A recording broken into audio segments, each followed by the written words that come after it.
Good evening from Israel. My name is Dr. Tovah Goldfine, and this is TMS RoundTable Global.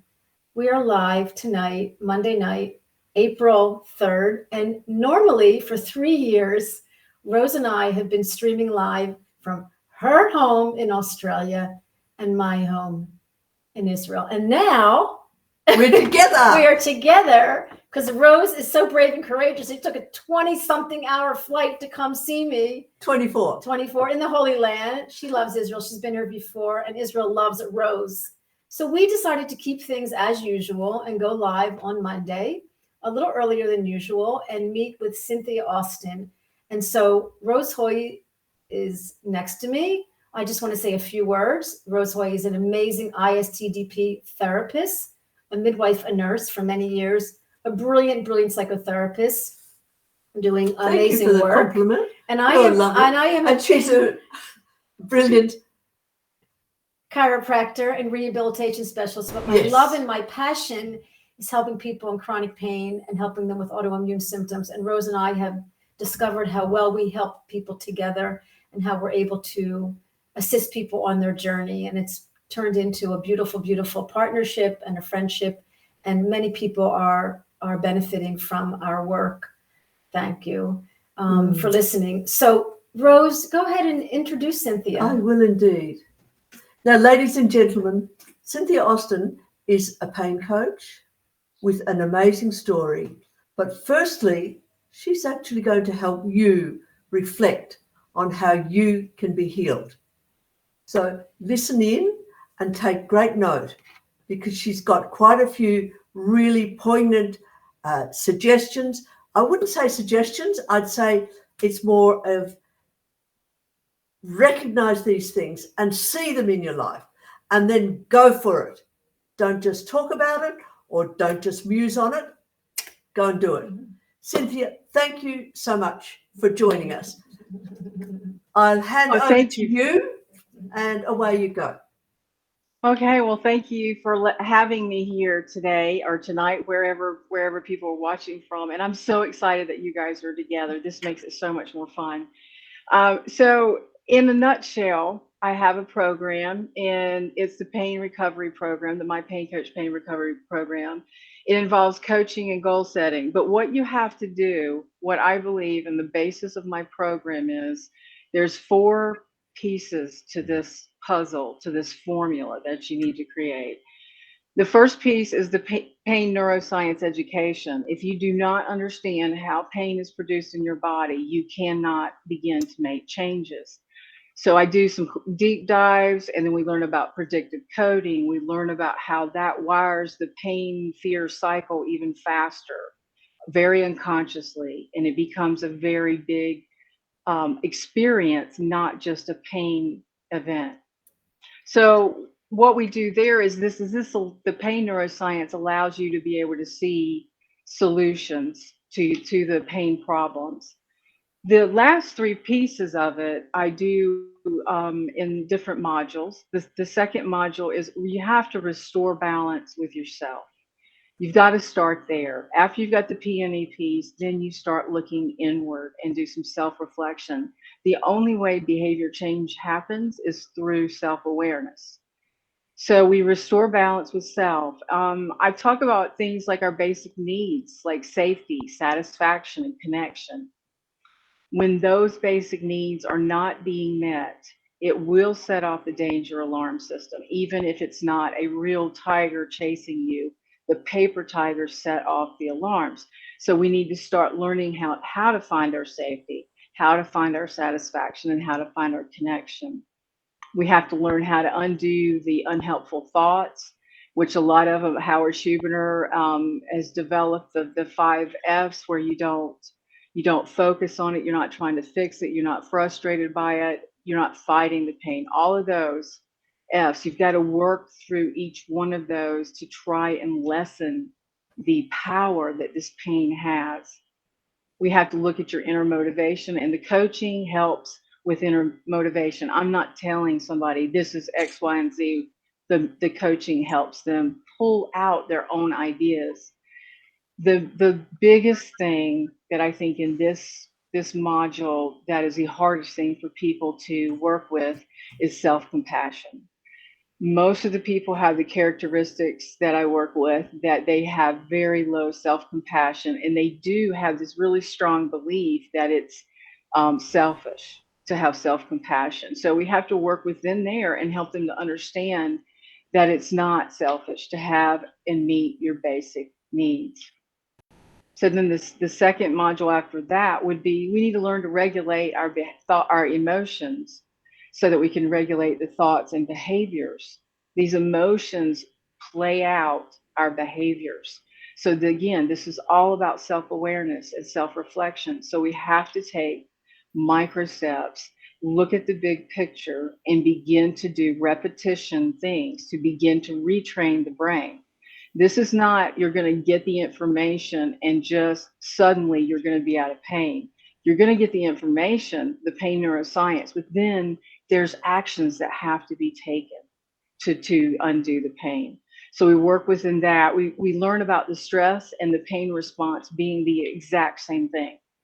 Our bodies react in the same way in a stress response and a pain response. Our heart rate goes up. We start breathing shallow. All of these things are arming us for the fight or flight to move. So we've got to learn that. And then we learn what is the antidote to the stress and the pain. And that is the relaxation response. That is the foundation of the pain-free formula. So we learn about somatic tracking so that that starts beginning to connect the mind and body when you start thinking about what it really feels like instead of looking at it through fear lenses. We use expressive writing lots of times, unsent letters lots of time. There's lots of rage.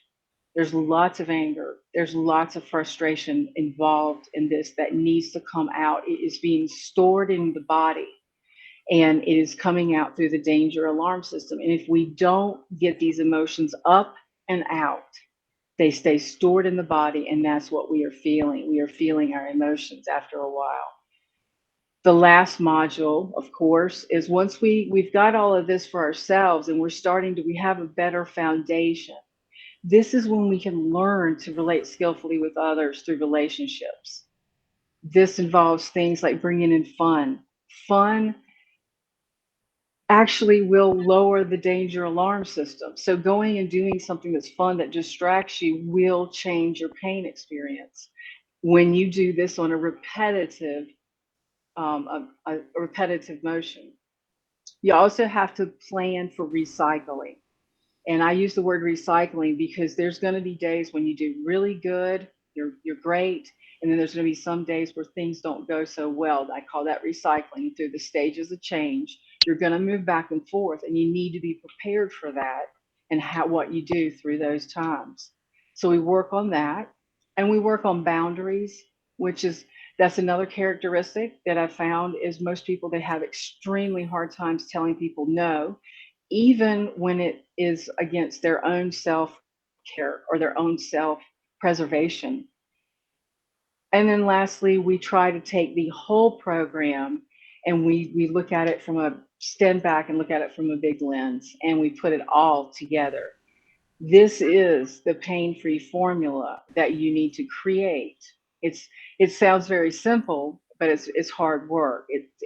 We take all of these pieces, we put it together, all the pieces of the puzzle, and then you have your own pain-free formula. It's probably never the same for anybody, and it's probably never the same for anybody each week. It's going to be different for that person. So it's very organic and very individual. Yes. It sounds amazing. It sounds like it's covering everything that we know. You know, it's definitely your language and through your experience, which is so powerful. Could you share about how you got into this work? Yes. And a little bit about what happened to you and whatever way you'd like to share that with the listeners? I think how I got into this was way back in 2015, 2016. I was over 100 pounds overweight. I was pretty much in my bed or in a recliner, eating my feelings away. and trying to anyway. And my 80-year-old mother drove me to my doctor's appointments. I just couldn't function and I could not help myself. Very long story short, I found the U.S. Pain Foundation and began doing advocacy work and meeting with legislators, trying to get them to understand that there's a very large need for more pain research. So while doing that work, I was reading lots and lots of pain research, just deep diving into this neuroscience. And I found out it started making sense in my own life. And it became very clear that an emotional experience can cause debilitating chronic pain. So I started taking everything that I was learning. Well, that's the other thing, is I found that there were solutions in this research. So I started taking these solutions and I started applying it. And I did this by myself. I did not have any help because the pain management did not have any behavioral help, lifestyle changes, or mental health help. So what I did is I just kept trying little different things in my life, and I just kept trying to adjust it. If it didn't go well, I just keep adjusting it until it fit me and what I needed. And that's why I say you've got to have your own pain-free formula. So I started applying it, and the pendulum started to move, and my pain started to change. When I left a toxic situation, my migraines immediately went away, and they started lessening the amount that I had in 1 week. And then it started where there was more and more time between my migraines as I did this. As I found Howard and John Sarno's work, I was in school to be a health and wellness coach, because I decided, I had figured out, I had coached myself through these changes. And so I found the pain neuroscience even deeper through Howard and Sarno, their work. And I learned about predictive coding, and I learned about how to calm the alarm. I had to learn about all the 5 F's, about how to stop fighting and fearing it, focusing, being frustrated, all of them. And I had to change my relationship with myself. And that was a real hard piece. I was so disconnected from myself that I really even didn't see myself in the mirror anymore. Cynthia, I had just disconnected. Yes. As you were talking, I thought you say you were disconnected from yourself, but where did that awesome insight come from that you reached into? Could you talk about that? Because that's a very important contribution to your recovery, is that desire. No, could you just talk about that? Because most people hate their symptoms and hate themselves as well. And it's very difficult to actually decide that your symptoms are actually not you. And yet, obviously, was it reading Sarno? What was it that gave you that inspiration? Or did you want to get out of the awkward situation you were in and you were actively doing other stuff to become independent? Yes, that's what was going on. Our audience to understand, because it's that sort of essence is not, it's not, you've got to find it, I suppose, is what I'm trying to say, and then act on it. Okay? Yes. Know about it. I know. Yes, act. I know. Yes. I know what you're referencing. There is something that's deep inside of you that has to stand up and say, I'm going to do better for myself. I'm going to, yeah. And then you actually act on it. And yes, when I was a child, I started migraines at 7. I had no understanding of what was happening to me or why it was happening to me. And it was not explained to me. So I had all of these erroneous ideas in my head. I was a child. I did not have the adult experience or coping skills to understand anything about the migraine experience. So I just grew to think that I had done something wrong, that there was something very wrong with me. And as a child, this just kept growing and growing and growing. And then life experiences, things come at you. Bad relationships, whatever it was, it just kept building and building and building. when I started reading the research and I started recognizing that Cynthia, an hang on. emotional event. Yeah. Cynthia, stay with me. Reading the research is the important thing. But did somebody give you a clue to check on the research? What was there about that reading the research? Because it's an important, like you've given us a whole bunch of things that you did to change the story round, to reframe the story. So what caused you to do the research? Because usually or many times the research is people comparing their symptoms with one another and what doctor they've been to. Okay. Yes. Yeah. Yes, So that's what now, I was doing. That's what I was doing. I started out just trying to figure out what was wrong with me and trying looking at it that way. That was the main reason I started reading the research and getting in deeper and deeper. And then I started, like I said, finding those solutions and answers. And the more I did it, the more I realized, and I was working with a psychologist at the time, and the more I realized that this pain was coming from an emotional event, I knew I had to deal with the emotions. Is that where what you're trying to pull out the emotions that I was trying to do? And that's what got me to change everything, is when I finally recognized that this pain I was in was not because I was bad, or it was just not inward from me. It was coming from outside of me, and I needed to change my situation, my emotions and everything, and take action and do all those things that I listed. yeah. This talk again about this movement in you. Was it sort of like overnight? Was it a period of time? How did that movement happen? You began to sort of see what was going on. And the other thing, would you mind, if it's okay with you, would you mind talking about that sort of heat of anger that might have been in you? I don't know if that's how you describe it.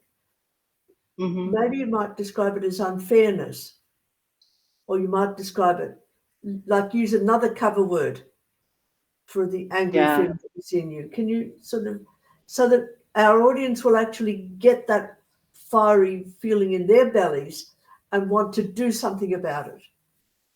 Yeah, I was really angry. I was angry at the system the healthcare system that was unable to help me in pain management. They had no idea what to do with me. So there was a lot of anger and frustration there.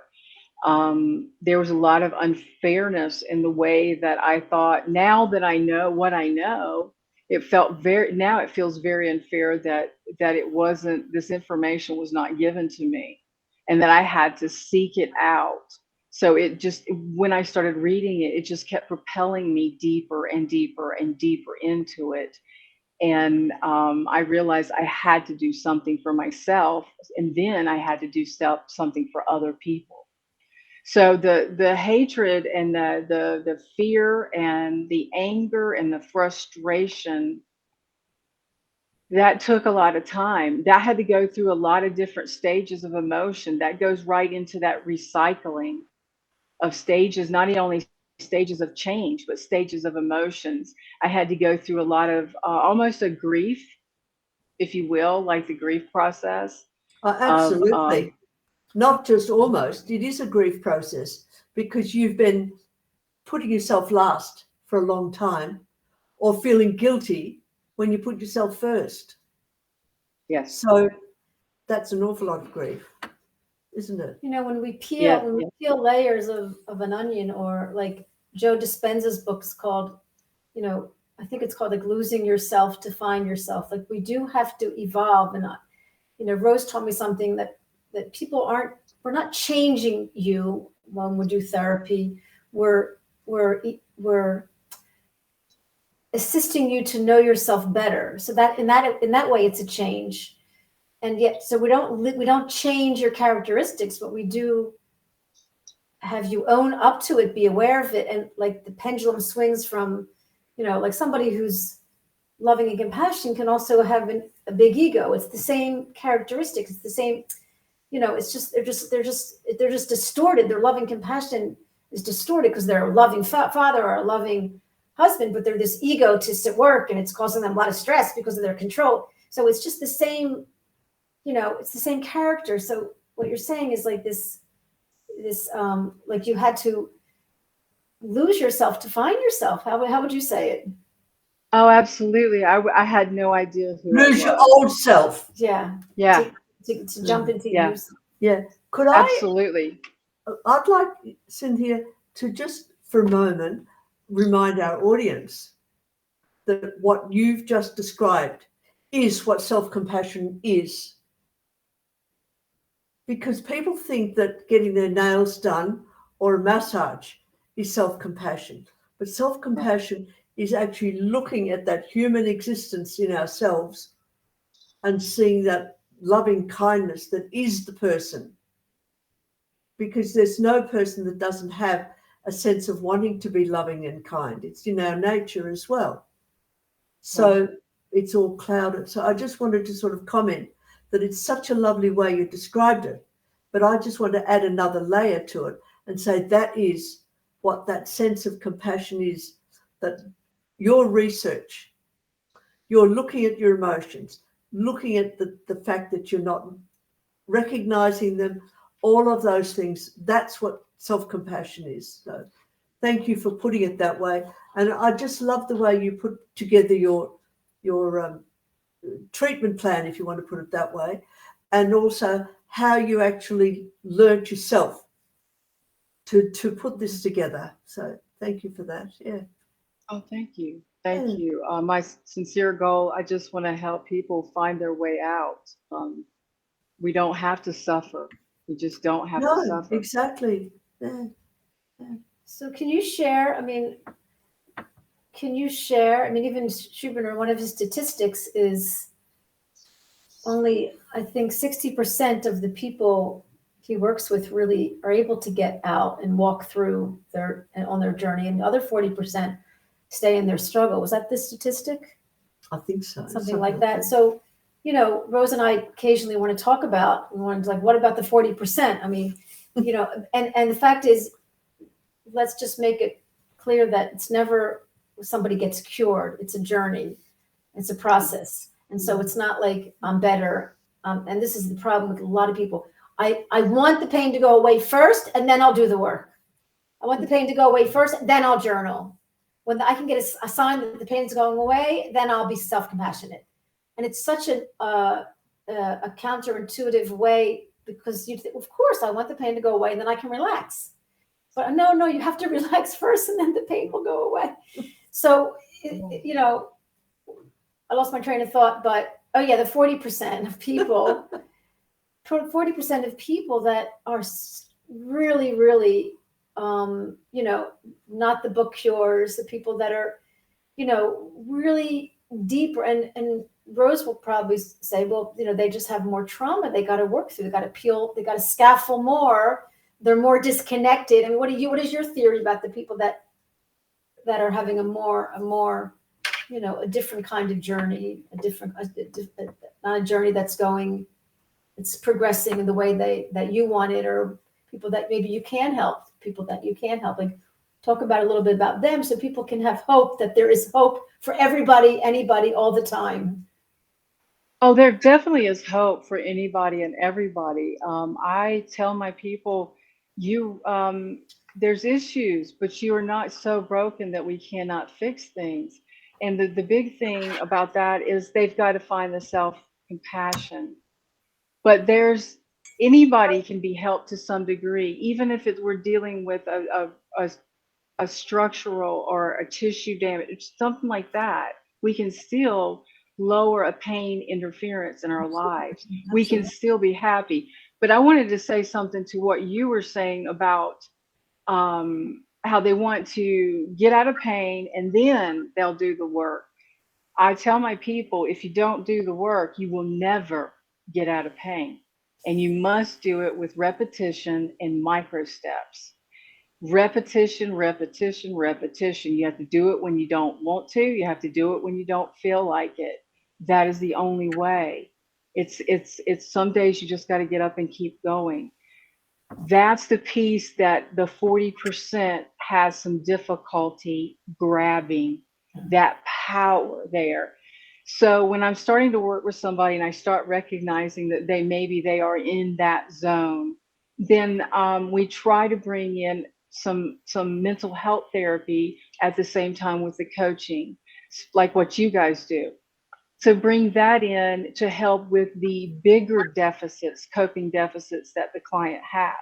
Now, if it's just pinprick deficits of coping deficits, like, they have a boss that's kind of, mean to them or pushes them harder than they should, then they learn to speak to the boss in a more powerful way. They learn to get this power through the beginning coaching sessions, through that safety, satisfaction, and connection. Those have got to be met. That's what's wrong with the 40%.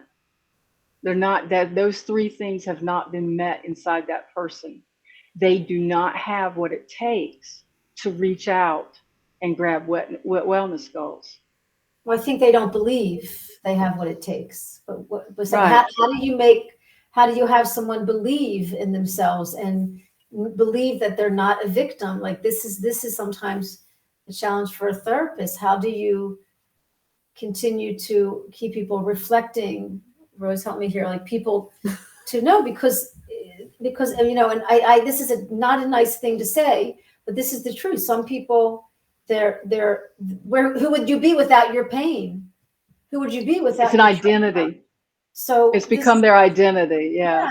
It's another reason to be compassionate to yourself, or for at least, to have a therapist who can really help you through that. And, I remember once asking a woman to look in the mirror and tell herself she loved her, and she couldn't. And I always say, but why is that hard? Like, it is hard. But then if we could even trick our brain and be, well, I'll just say it because I know it's good for me. I'm not really comfortable. That's another way, like the unconscious mind. If you keep imagining you're going to be well, the unconscious mind begins to believe it. So we have to know through the psychoeducation, how, and only smart and sensitive people get TMS. So basically you're smart and sensitive. You have the pendulum of the beautiful qualities, and, how do you channel them? So then we're back to really, are you ready to do the work? It's not hard. It's just, you ready to show up? Are you ready? I think the fear, the fear of losing their identity. My opinion is that they may not even be aware that is what's going on, and that's why they can't grab the power. So through the coaching sessions, we learn about these unhelpful thoughts. We learn about how they're just adding gas to the fire of the pain brain. And we slowly do that. I'm filling in blanks on these coping skills, but I'm also trying to give them experiences. Like, we will do the breathing exercise in session so that they can get the feeling. We will do that over and over again so that they understand that the repetition is important. I help them understand micro steps, because what I see the most is they come to me and they want to be running a marathon in 6 months. And I'm like, ooh, I can't, no. So we've got to do micro steps. We have to start off small. Sometimes I even start clients off just imagining exercise or movement. We have to start small, because the brain has got it in the head that there's a danger. And we've slowly, through the coaching sessions, we slowly figure this out. What is setting off this alarm? And then we learn, definitely, and by, each week we learn new skills to apply to it. And what must happen is it's a cumulative effect of all these things. You cannot just go to yoga and get rid of pain. You cannot just go for walks and get rid of pain. You cannot just do one, and go around the different modalities and try them and say, well, that didn't work for me. Oh, that didn't work. You have to do it in conjunction, together, all at the same time for this to work. That's the process. And that's why the coaching, every session we do coaching, we do goal setting, And we try to pull out your own motivations. What do you want to do? How do you want to do it? I think some of some of the beauty of coaching, that we are going to stand in the gap between the providers and the patients, is that we've got time to actually listen to the patient. And this brings back the patient's voice. They get a say in how they walk out of their journey of chronic pain. Now, I want to know about the best part, Go ahead. the having fun. Oh, yeah. Okay. I forgot about Well, that. what about the fun? Yeah. So anything that, when it lowers the danger alarm system, when your body feels safe. I mean, when you're doing stuff, it's got to be something that you feel safe, and you got to be with someone you feel safe with. But yeah, you've got to bring in the fun, gratitude, generosity, that social connection, because we need to belong. There's a deep, deep need in us to belong. And when that is not met, that interferes with that safety, satisfaction, and connection.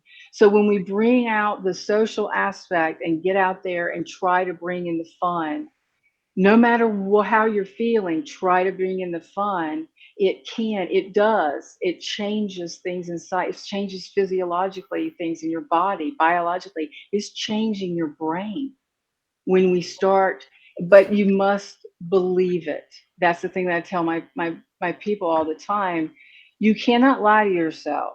You've got to find a mantra or an affirmation that you can hold on to.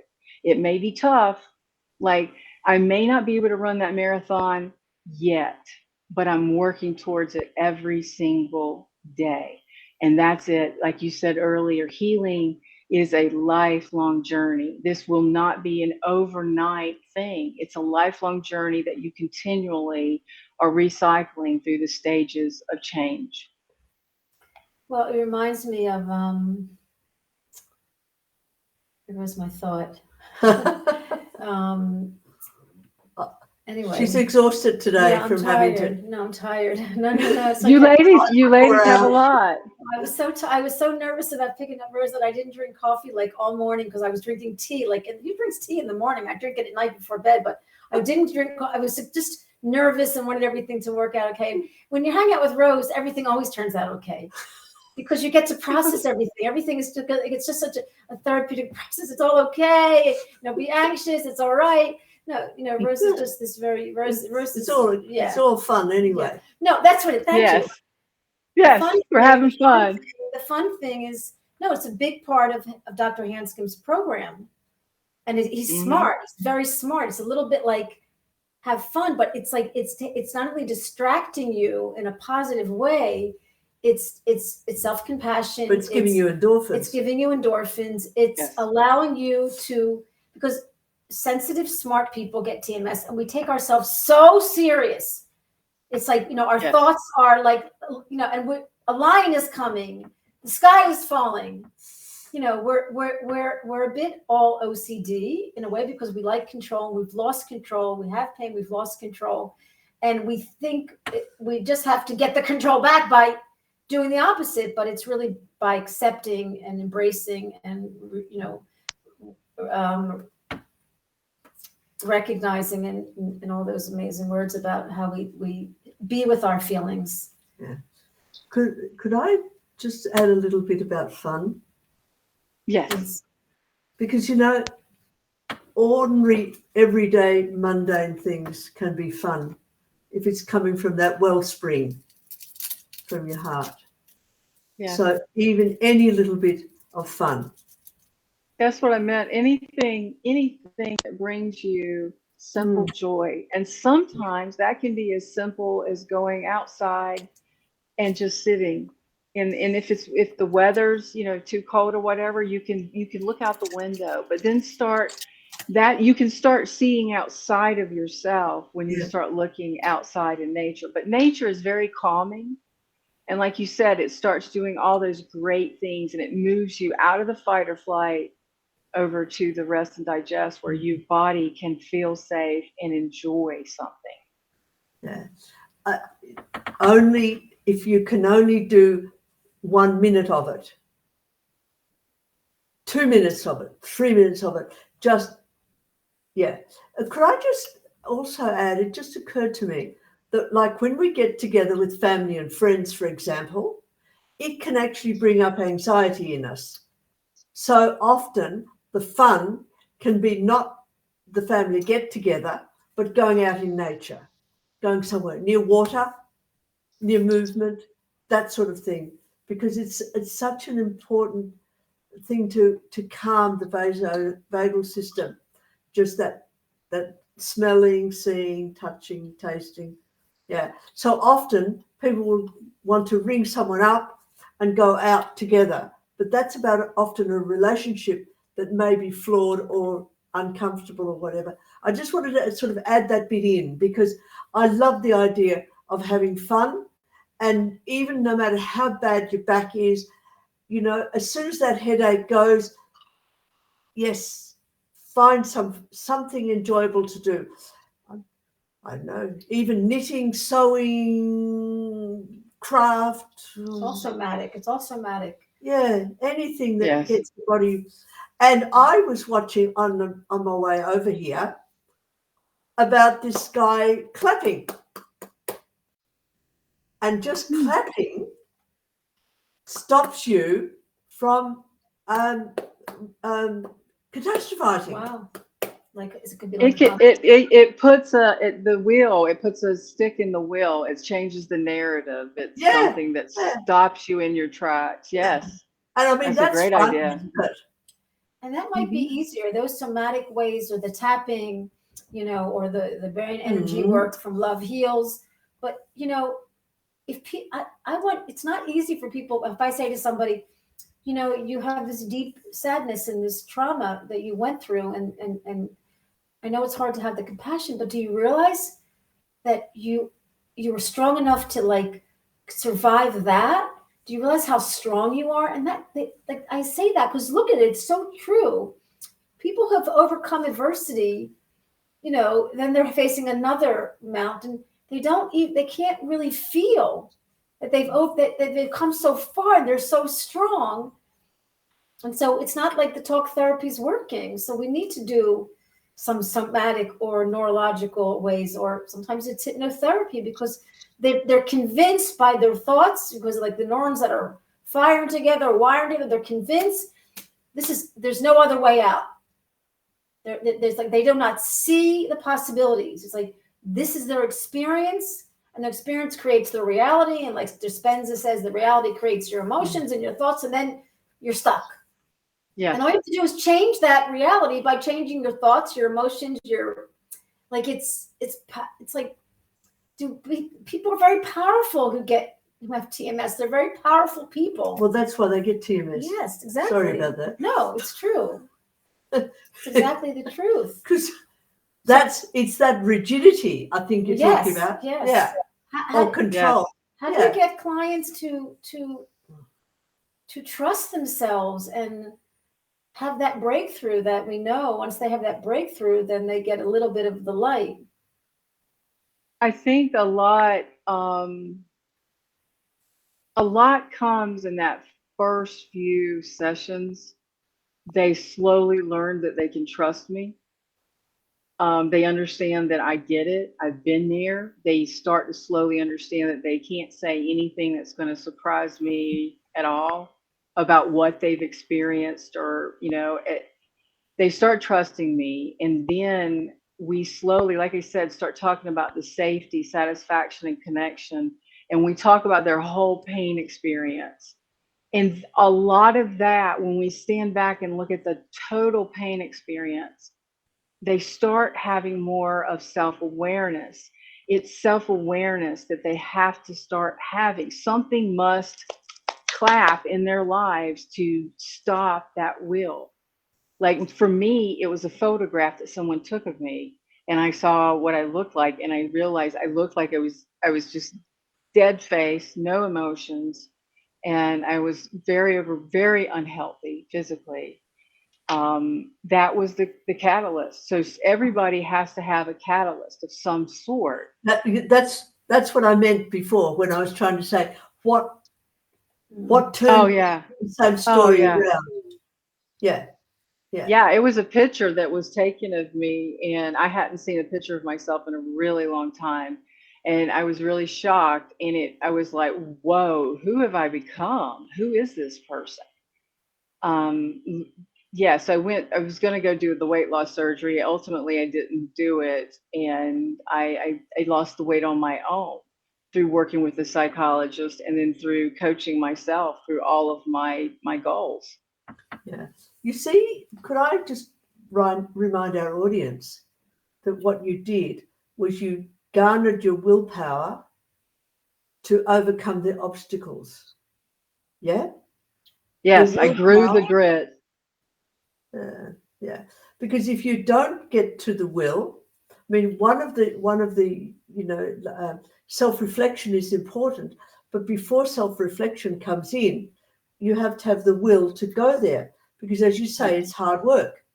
It's not easy. And the other thing that you haven't mentioned, and I'd just like to add, that sometimes it doesn't happen overnight.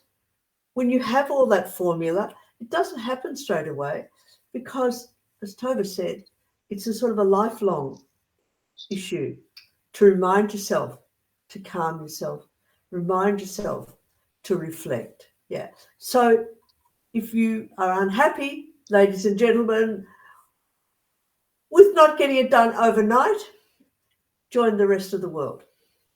Yeah, it's a minute by minute. It's totally a minute by minute thing.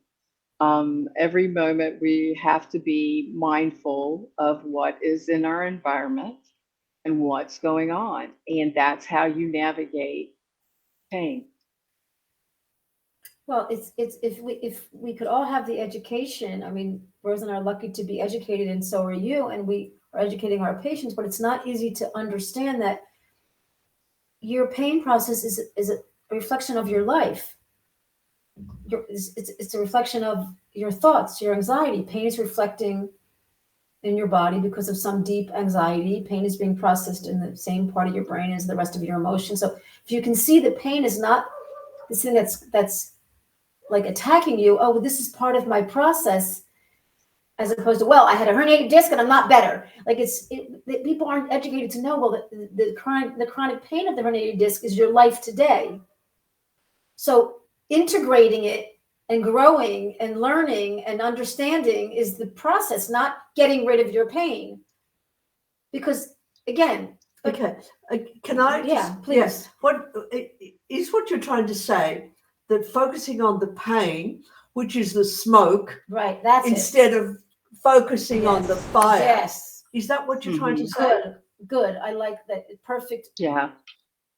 Yeah, that's it. I mean, they've got to understand a little bit about the educational part of understanding their bodies. That's another thing. And that's how in the discovery, I ask people, what is chronic pain? And it burns, it hurts, it hurts here, it stings. And that's not what I'm asking. Well, how is it produced in your body? And most people don't know. And that education piece, when you get that, education alone is not what's going to change it. It is that action piece. But what I'm finding is when people find out that there is some power here, when they start reading and understanding the pain neuroscience that's coming out now, that's being studied in the research, they start getting really curious about whether or not part two, which is those three modules that I talked about, whether or not anything in part two would be something that they can apply to their pain. So the first piece is you've got to understand your own body and why it's doing it. And then once you really understand the mechanisms, then you can start looking at your life, your emotions, and how they match up. And that's how you begin to undo it. That's how you begin to get the self-awareness. But I'm finding that this the education helps a lot when they figure out, wow, like Howard says, this is great news if you have neural circuit pain. Most people be like, no, it's not great news I have pain. But it is great news that you have neural circuit pain because it can be undone. That's what the great news is. Yeah. And on the record, we know that any kind of pain, any kind of symptoms can benefit from this work, because we do learn a habit of how we react and respond to pain. And even in the pain reprocessing therapy work, he says all pain has neuroplastic qualities and can benefit from this work. So it's, it's really being proven. And, people, it's really, we're back down to belief and trust that their body's not against them, that they're not a victim. And I wanted to ask you would you just chat for a minute about predictive coding? Well, I like to explain it, with a very simple thing about bicycle riding. When you get on a bicycle, you generally don't know how to do it when you're a kid. You just get on and you keep trying, and it's a trial and error, and you fall down and it doesn't go well, but you keep getting back up. That's the repetition. Okay, that's the repetition. But eventually you get better at it if you keep applying the aspects of trying to get out there and do it. So I believe that it just starts wiring together. The brain gets better and better and faster. And the reason why we do this as children, we learn all these skills. And so the brain gets better and better at producing it, so that we're not constantly dealing with these base skills, relearning them. So our brain gets faster and faster and gets really good at predicting what's going to happen next. But sometimes it makes wrong predictions. And that's where the neural circuit pain comes in. That's where we've got to work, is when the brain makes the wrong predictions. Does that make sense, what I said? Yeah. So in the bike riding example, you mean if somebody, I read an article from the scientist that Schuberner quoted, and I kept trying to understand it so I could put it in my own words. It's not neurons that fire together. It's different. It's something about your brain is like, if you have pain when you sit down, the brain is going to keep thinking you have pain when you sit down. So it's more like the pathway, like the phantom leg. Isn't that what it's like? The guy Yes, that would be a good example, because even though if someone and I know someone that has had their leg amputated and they have experienced pain in that limb that has been removed. Mm-hmm. It is the brain has gotten into the loop that this is what we need to do. It just gets stuck.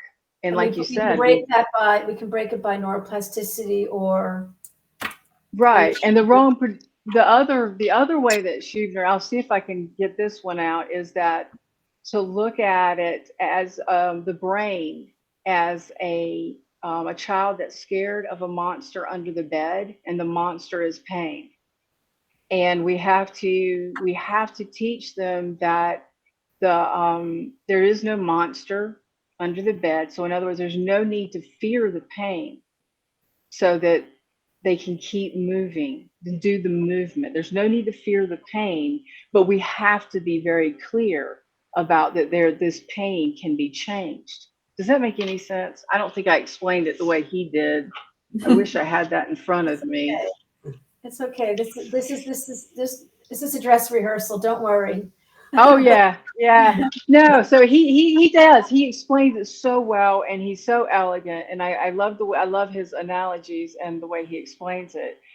But just basically, the brain gets really good at producing this pain. And then when you have this pain, say during say you have a car accident. During this car accident, it's very stressful. It's traumatic. And then you have really bad pain, and you're just suffering, and all of these things, you're fighting it, you're focusing on it, you're frustrated. All of this is wiring together, and you bend over. It hurts really bad because you hurt your back in the car accident. So when you've hurt yourself, I'm losing my train of thought, but when you hurt yourself, your back is I'm losing my train of thought. I'm sorry. I just got really nervous because I'm trying to tell the story and I can't get it out right. Okay. Sorry. The predictive coding is keeping you safe. Yes, it's trying to. It thinks that we are in harm's way, and In usually it harm's is way. So the a pain paper will, tiger. yes. So It's usually, yeah. yeah, and it's usually in regard to a previous incident, like motor car accident, and then you trip and you've twinged your back, for example, or something. You've twisted yourself, and you then go to pain, the same pain you had from the car accident. I Yes. mean, I don't know that car No, accident is the best analogy, It's but like, I'm sorry, I interrupted. yeah, no, it's just that you'll find, for example, with back pain, I'll just use that as an example, that Yeah. something went wrong at work. Someone was mean Yes. to the person, someone didn't notice them, put burden on them, put pressure on them, and their back gave out. So then they go home, and the wife says, mind the kids because I'm going out to dinner with my friends. And he or she or whoever, the back pain comes back because they've been burdened in another way. Mm-hmm. They bend down to pick up the child and their back goes out. Right. But it had nothing to do Right. with the weight of the child. It was Right. more about the weight of being Right. the burden being put Right, on the the pressure. person. Yeah. So it's Right. definitely when somebody like I have a client now struggling, young, handsome, great shape, 30-year-old, boy, smart at everything. And he had a back injury like in his 20s, a back herniation. And now 10 years later, everything that happens is because of the back. He's convinced, and every time he does something, his back hurts. So that's the whole Sure, medical but that's system. exactly the same thing, Right. isn't it? Yeah. If he's asked to do something that he doesn't want to do, or Yes. he's put pressure What on if it's him. something he wants to do? Like he wants to go bike riding and he loves it, but then he gets back pain because he's associating. Yes, I think it's more like it's going to be pressure. It's what the medical system is hurting us because, yeah, you have a back herniation 10 years later and the pain is from that. It's not, and then they're almost like causing the predictive coding because they're going to think it's going to be my disc, it's going to be my disc, it's going to be my disc. I just read some research about that, specifically that the wording that the medical community uses actually does harm. Depending if, well, your back is so messed up, man. Right, you're going to go home and die. We can't help you. Yeah. That was that article. Yeah. I can't help you with anything. Sorry. We can't help So you. that Go home and that rest. is a big problem. No offense. I don't want to bash doctors on the show, but anyway. No, because we need them for sure. But I think we have to be very, very careful and understand that words make a huge difference, especially when you've only got 10 minutes to interact with a patient. So words do mean a lot, and what you do in those 10 minutes with that patient will change their life one way or the other. Yeah. I love this saying, sticks and stones will break my bones, but names will always hurt me. Yeah. Well, they're feeling their emotions by this time. Lots of times people, and like you were saying, that when they need to do something, maybe they don't want to, and the back pain comes in. I've had this happen. And so I will admit it. Lots of people won't admit it, but you use your back pain, and I don't mean you use it, it's really there. But your back pain, your brain is coming in and it's doing this, so you don't have to say your emotions. You don't have to feel your emotions. You go, okay, well, my back's hurting, I'm not going to deal with this. Or for me, a migraine. My migraine would come in, and then I would have to go into a dark room and I would be alone, away from everybody, and then come out, and then I never dealt with any of the emotions that caused the migraine. That's the Sarno philosophy, and it's said in a beautiful way. Really, it's another way of you're not repressing your emotions, but the pain is making you. It's pulling. It's the pain is causing you. No, look, the repressed emotions cause the pain, and then the pain is causing more repressed emotions. See the cycle? Yes, it's a pain fear cycle, and that's the predictive coding part that starts wiring faster and faster And even for me as a child, I learned a lot of erroneous things that got wired into my migraine experience. And you were talking about onion layers earlier. It took a lot of onion layers to peel back to get rid of migraines after 47 years. A lot. It's going to take work, and like you said earlier, healing is a lifelong journey. We've got to understand this. We cannot go to a doctor and get a pill or do a surgery and everything's going to be perfect and back to normal like that. It's a lifelong journey. Every single day, this is what we have to be doing. And I call it the pain-free formula, but it's really kind of all pain-free formula. Because if we follow this regimen where we understand our bodies, what it's doing, and we understand and we love ourselves and we relate skillfully, we take care of ourselves, and then we learn to regulate these behaviors, emotions, and thoughts. And then we learn to relate skillfully with others. If we do this on a daily basis, this is a pain-free formula that applies to everything. So that it takes away all emotional pain. It takes away just physical pain. This is a lifelong And that's not a learning heavy program. That's like, what a heavy load, Cynthia. No, it's freedom. It's like It what is. says, it's a good thing you have neuroplastic pain. This is freedom to accept the It is. lifelong journey. Is like you're free. You're more strangulating yourself with, I need to get better now, as opposed to, I will take my time. Yes. I will trust this process, in Gordon's words, and just be on this journey, and I will be pain-free is relative. I will know what my pain means. I will know what the message is, and I will know how to accept it. I will know how to integrate it. I will know how to respond, and all those things keep a brain being a brain, not being a pain barometer, a pain protector. Yeah. So now sometimes if I'm not following my daily pain-free formula myself, it happens. You fall out and you might have a little bit of pain, and then I'm like, okay, what's this from? Instead of going, I need to run to the doctor and get it. I mean, you need to have things checked out. But if I know that this is no injury, and I know that my back just started hurting because I'm stressed out for X, Y, and Z, then I can address it differently and go, okay, the big question that they do not know how to ask is, what do I need right now? And then they don't know how to give it to themselves. They have no clue how to give it to themselves because of the self-compassion missing piece. So you're right. That's the piece. We've got to figure out how to reach into the person and help them find that fire that makes them say, like I did when I saw that picture and when I realized that my life needed to change, that I said, you know what? I'm not living this way anymore.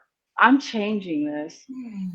And then every single day since that day in 2019, since I really started this journey, every single day I change something or I adjust something that needs to be adjusted. Everything in life, every single day, because we've got things coming from all sides. We can't control that. We can only control what we respond with, how we respond. And that all begins with taking care of ourselves and our needs first. Then we can respond in a healthy way to other people. Does that make sense at all? Yeah, listen, you really. Now, ladies, we are nearly out of time. And I would just like, please, Cynthia, if you would, to quickly run through that process again.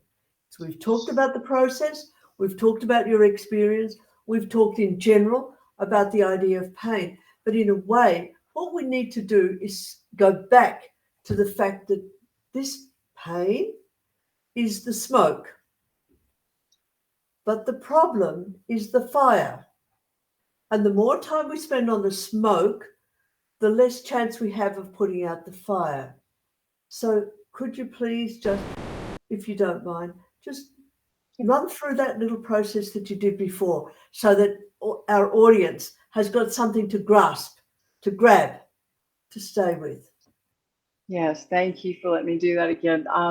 The first piece, like I said, is the PNE piece, pain neuroscience education. We get them to understand exactly what's going on in their bodies, and this slowly begins to bring their power out. This is where we can find some hope. Like we said, this is good. We can do something about this. So this is where the hope comes in. The second piece would be restoring balance with yourself. This is learning to say, what do I need right now? And how do I do that? And then taking the action to get that. The third part is regulating your emotions and thoughts so that you can change your behaviors. Because I use metacognition. I get you thinking about what you're thinking. Until you do that without self-awareness, you cannot begin to make behavioral changes that will lower the pain interference.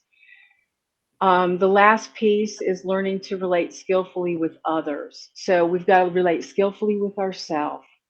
Then we learn how to have emotional intelligence, and then we learn to reach out to others.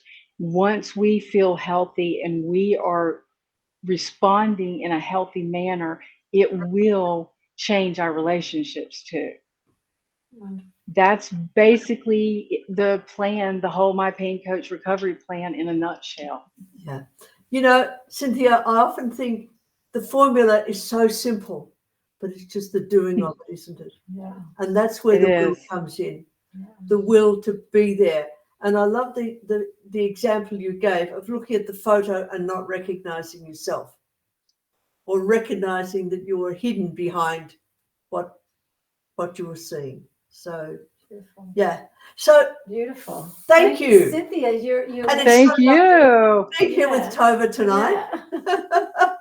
We'll be back next week. We're going to have a show next Monday, probably at 9 or 10 o'clock in the evening here. We'll let you know to our audience.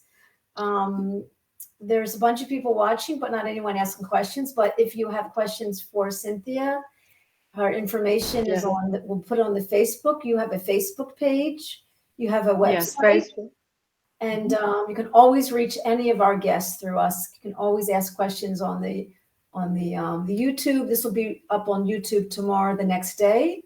And Cynthia, you're light. You're a real light.